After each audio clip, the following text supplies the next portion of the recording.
FedNow, which is set to replace Venmo, Cash App, PayPal, Zelle, controlled by the government, the Federal Reserve Bank. Should we be concerned about government overreach right now?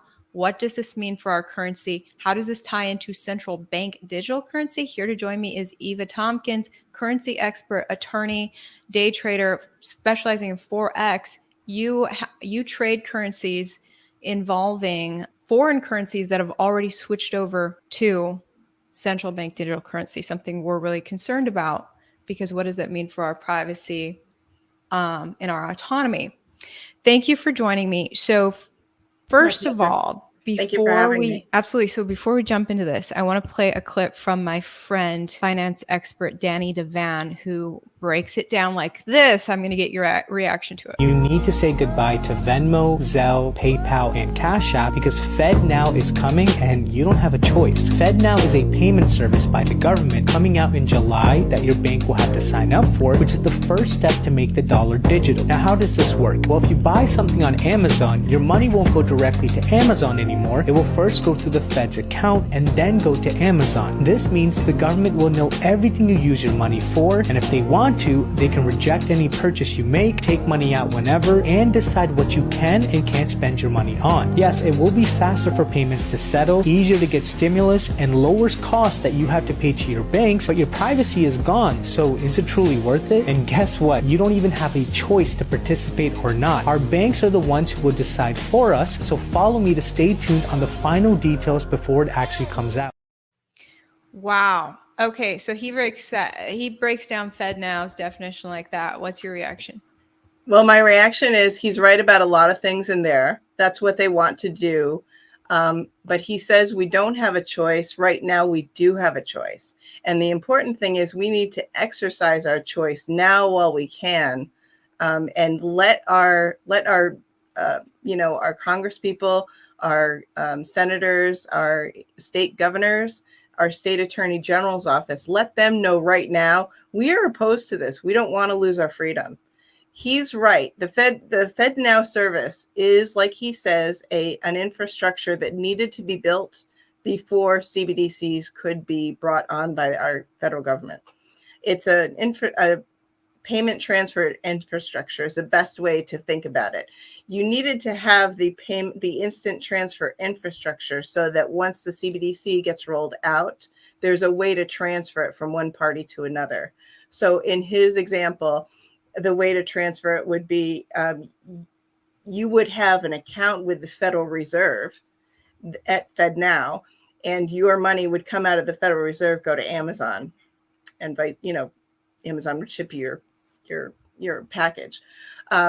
But we do have a choice. We don't have to accept this, and we should fight this as long as possible, because CBDCs, if someone doesn't understand what a CBDC is, it's a fully traceable, fully programmable currency, which means that it would be programmable by the Federal Reserve. The central bank, the federal government, would set the rules as to how, when, and where you could spend that currency. It's basically a digital prison that's masquerading as money. We don't want that. So how is that different from what we know as money now? Right now, we use cash, or we use what you can call bank digital currency, which is digital money that we essentially have with our banks. We use our debit card. We have money in the banks, but it's really kind of digital. We use credit cards, we use digital means to pay for things, and that's fine. The banks have been very good about protecting our privacy and allowing us to not intervening and telling us where we can and where we can't spend our money. The government, if we go to a CBDC, the government would ask you to turn over your money to them, or issue you the CBDC in place of the money you have in your bank, and they would have the authority and the ability to control and enforce where you can spend your money, what you can spend it on, how much of it you can spend.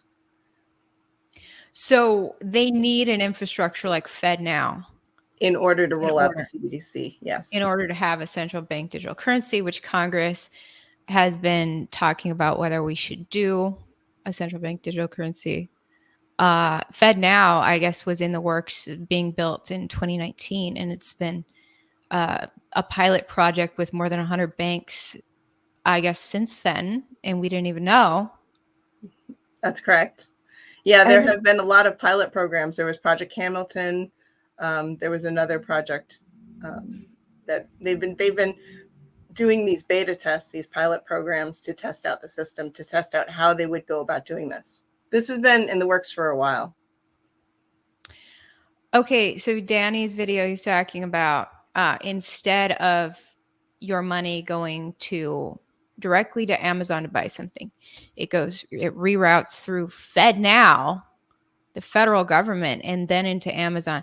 How is that necessary? Why do we need to do that? They're acting like it's a wonderful new convenience, but it sounds like an unnecessary extra step. It's an unnecessary extra step, correct? They want to do this because they want to have control over the American people. They think it's dangerous when we have cash that we could spend as we please that's not traceable.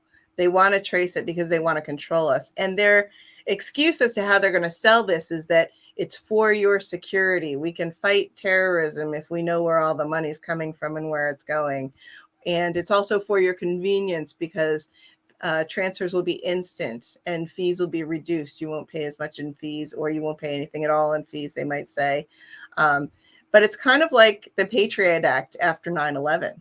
After 9/11 with the Patriot Act, they sold that to us the same way. It's for your security. We can fight Islamic terrorists. But they turned around and took they weaponized the Patriot Act against the American people. We've lost a lot of privacy. We've lost a lot of our civil rights to the Patriot Act. And the same thing would happen with the CBDCs. We would be essentially a communist country overnight once the CBDCs are rolled out. Really? Really? Because communism is basically where the government owns all the property and the people don't own anything. So the Federal Reserve would be asking you to put your money at the Federal Reserve, and they would own all the property, and then they would have the right to say no if you want your money back, or if you wanted to spend your money somewhere. Would there be alternate ways for us to transact? Is there a way for us to circumvent this? We have to fight it now. We have to tell our state attorneys general, our state governors, our representatives in Congress now that we're absolutely opposed to this, to fight it.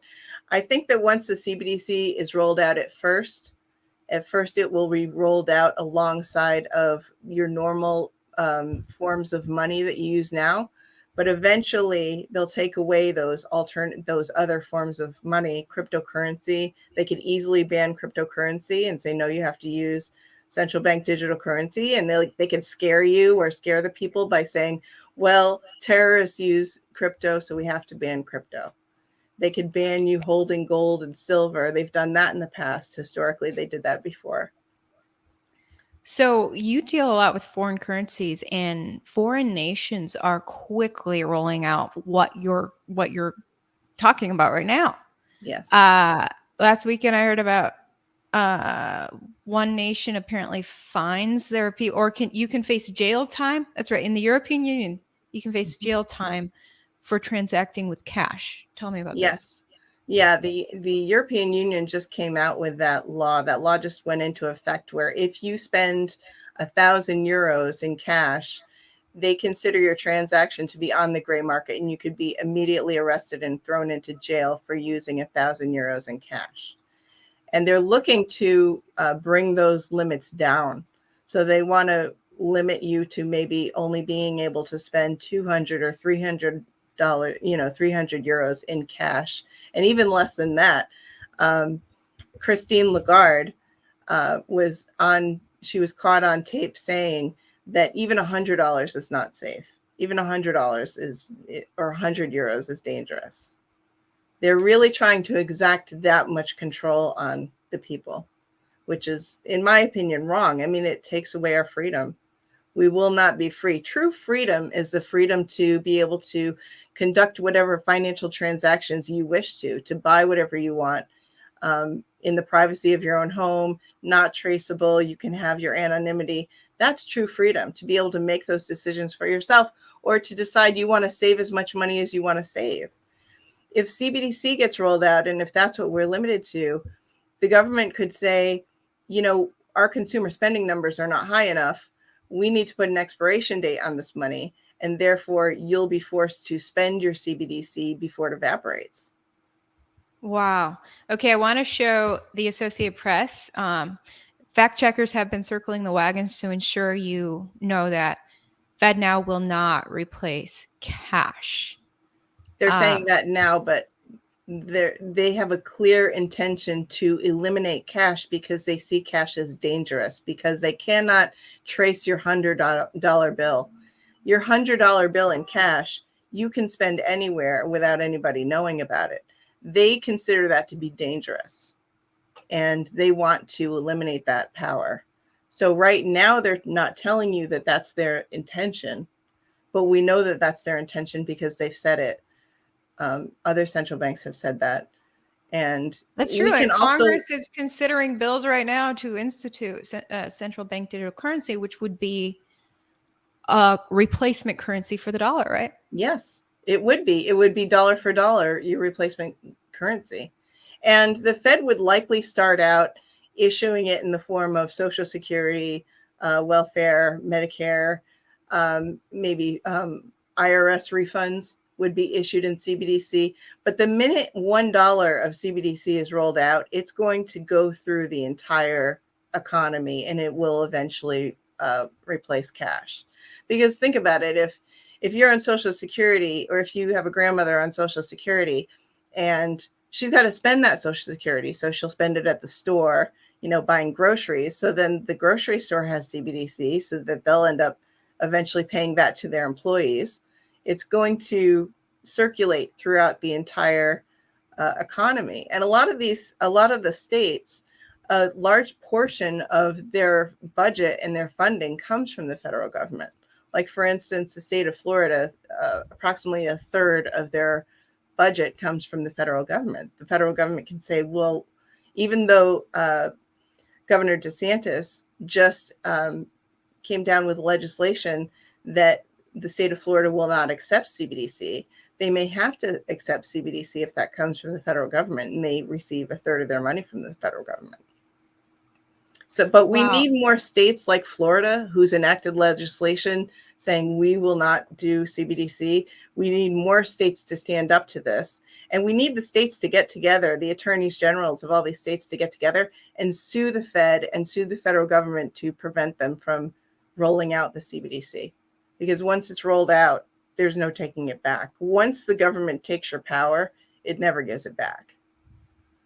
Right. I think it's interesting that the Fed now is being touted as not forced. You don't have to do, each bank doesn't have to do Fed now, but it'll be a wonderful convenience.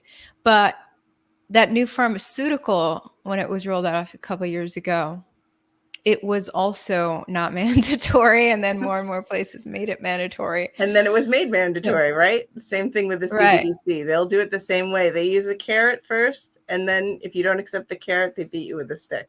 Oh my gosh. So, just developing over the weekend was another major bank failure. Wall Street Journal reporting First Republic Bank is seized, sold to JP Morgan in second largest U.S. bank failure in American history.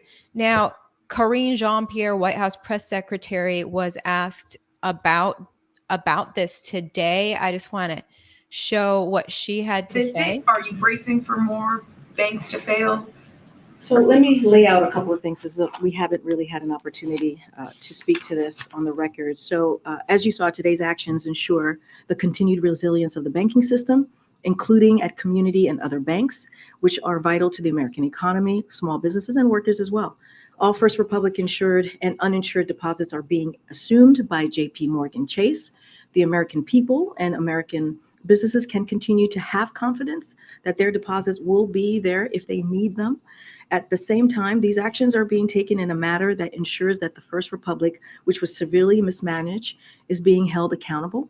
While depositors are being protected, shareholders will entirely lose their investments. And in addition, no taxpayer dollars will be used to facilitate this action. Any losses associated with the resolution of First Republic will be borne by fees on banks and not by taxpayers. Going forward, the president has been clear that we must be or do more to ensure the continued resilience of the banking system. The president has called on Congress to take additional action to ensure that regulators have the tools they need to hold the executives of failed institutions accountable. And he has called on regulators to reverse a series of steps taken during the prior administration to relax regulation and supervision of large regional banks like Silicon Valley banks. Okay, so what's your reaction to that? She's talking about holding banks accountable, like they're the bad guys in this. The government is the good guys swooping in. Yeah, that's not the case. The government and the Federal Reserve created this situation. I wouldn't call the banks the bad guys. In some cases, there's more that they could do to hedge themselves. Like, for instance, in the case of Silicon Valley Bank, they were sitting on these bonds, and all the banks are sitting on these bonds. They bought these bonds at zero rates, and with the Fed created this situation by hiking rates so quickly. The faster, the more that the Fed hikes rates, the more worthless these bonds become, and the more the banks are losing money on these bonds. That's what's creating this situation, quite honestly. And so it's in the case of Silicon Valley Bank, they had a lot of these bonds. They weren't properly hedged, so they failed first. There may be some other banks that are going to fail also, maybe because they didn't properly hedge. But the real cause, the first cause, is that they bought these bonds at zero rates. Fed hiked rates really fast, and those bonds dropped in value. So they're going to be sitting on these losses. Wow. Okay, I want to show currency in circulation live look at the Federal Reserve currency in circulation. So this is a year ago versus today. You can see throughout March and April, printing of money went crazy, spiked like crazy. You're talking about the Fed increasing interest rates to, fix inflation. But the Fed is also printing money like never before. So, as you just explained, causing banks to fail through these interest rate hikes while increasing inflation through printing of money at an escalated rate. Is this planned? Are they doing all this? The Fed wants banks to fail so that they can institute a new digital currency. They want inflation to get so bad that they have to create a new currency to fix it. What's your take? Well, I'm not in the room, so I can't speak as to their intentions. I can only analyze what I see from their actions. And you're absolutely right. They've hiked rates very quickly, but at the same time, they're also printing money. And I might add that once they do roll out CBDC is going to be a liability on the Federal Reserve's balance sheet. So, for instance, like with your money in your bank, you have X amount of dollars in the bank. That's considered a liability against the bank. The bank takes in your money. They create money by loaning that out as business loans, car loans, real estate loans, and they create money in that way. But your money is considered a liability on them. If the Fed rolls out a CBDC, they're going to be taking on for each dollar in CBDC that's rolled out. That's going to be a liability on their balance sheet, and they're going to have to expand their balance sheet even more, print more money to offset that liability that they'll be taking on their balance sheet. So they will be printing money more in order to roll out the CBDC, which will in hand, create more inflation. I see. Okay, so back to Fed now. Do you think that this is the end of Cash App and Venmo? I don't know if you saw the conspiracy theories last month, but it was odd that the creator of Cash App died within weeks of Fed now announcing it being a replacement for Cash App. Wow, that's quite a coincidence. I don't know if there's any connection there, but that's what they would like to do. That is what will happen down the line. Maybe not immediately, but that's what they want to do. They want these other cash apps to go away. They want you only to use the FedNow service. They want businesses to voluntarily sign up for this. They want to be the only game in town. And that's why I say this is a digital prison that's masquerading as money. They want to control every dollar that you have available to you. And they want to intervene and decide what you can and can't do with that money. Right. Yeah, here's the ABC article about Cash App founder Bob Lee. He was stabbed to death at about 2:30 a.m. in San Francisco back in beginning of April, which is around the same time that FedNow came out. Further investigation said that it was the big brother of someone who works with him who stabbed him, thinking he did something inappropriate to his sister. So that's the word in the news of why the Cash App founder was actually killed. But some people wonder, conspiracy theories. Just the timing has caused conspiracy theories to pop up once again. Now, it's serious timing for sure. Yeah, you're relating the rollout of central bank digital currency, which is already happening in nations around the world. You're relating it to the book of Revelation in the Bible. Tell me about that. Yes, I am.